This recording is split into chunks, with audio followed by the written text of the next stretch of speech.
I understand me asking about what Stafford can do in the offense that made you want to move in that direction, that in this world where we parse every word that comes out of a head coach's mouth, it might be viewed in a way as being denigrating to the guy that was there in Jared Goff. I totally understand that. That said, you're being attached to the hip of Goff, being hired to do something for somebody who was the first overall selection in the draft in this copycat league. Other coaches, I think, were hired based on your success with Jared Goff. So I'll just give you the macro question, and you can answer it however detailed as I hope you can.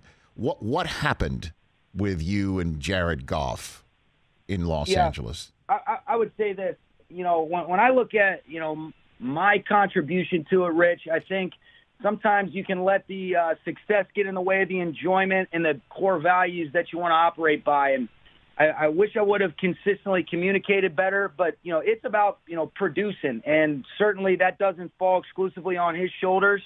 But the opportunity to acquire a player of Matthew Stafford's caliber is there's really something to be said for that. That was the intriguing opportunity that presented itself. But, when you go back and you watch, there's a lot of good things that Jared did even late in the year. I mean, you see the way he played against Tampa on Monday Night Football in a big win for us, the way he played against Arizona at a key part in our season, and then to be able to come in, no practice, having the thumb surgery, and lead us to a playoff victory against Seattle. So there's a lot of good things that he did.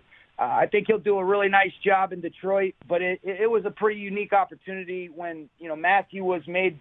It was known that he was available, and we kind of explored it, and things accelerated faster than I think anybody could have anticipated. So, but when do you make that decision to go for it? I mean, look, obviously you and Les Snead are known for your aggressiveness. It's not like we haven't seen something like this before, certainly out of Les before your tenure as the HC of the LAR. So at what point, did you make this decision that maybe it wasn't working out with you and Jared Goff in LA?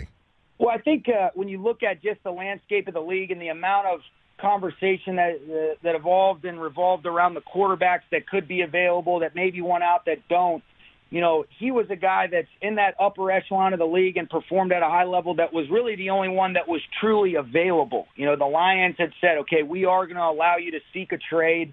Everything else is speculation. And so when that became kind of publicly known that he had talked to ownership and Rod Wood, and they granted that permission, now we're saying, all right, let's do our due diligence, really study the player. Fortunately, I do think that some of the relationships with Brad Holmes was helpful in facilitating a lot of that dialogue where it's not getting out, but there is, a certain level of mutual respect and trust on both sides. And really it was as soon as, it was made known that he was available that we kind of started exploring it, and the dialogue started. And, like's been kind of reported, Rich, both Matthew and I were in Cabo when everything finalized. And, as much as I don't think anybody would believe it, it is true that it happened by coincidence. So you weren't like, let's go vacation and jump into the 2021 season together? That those things are mutually exclusive, is what you're saying? Yes, I'm saying we're on vacation, and then it's known that Matthew Stafford and his wife Kelly and a couple of their friends happen to be at the same resort. I said, you got to be me. I cannot believe that. No kidding. Wow. So you didn't just go to the spa together and run into each other in terry cloth bathrobes? It literally was somebody just told you that, and you reached out, and then all of a sudden you're now coaching quarterback.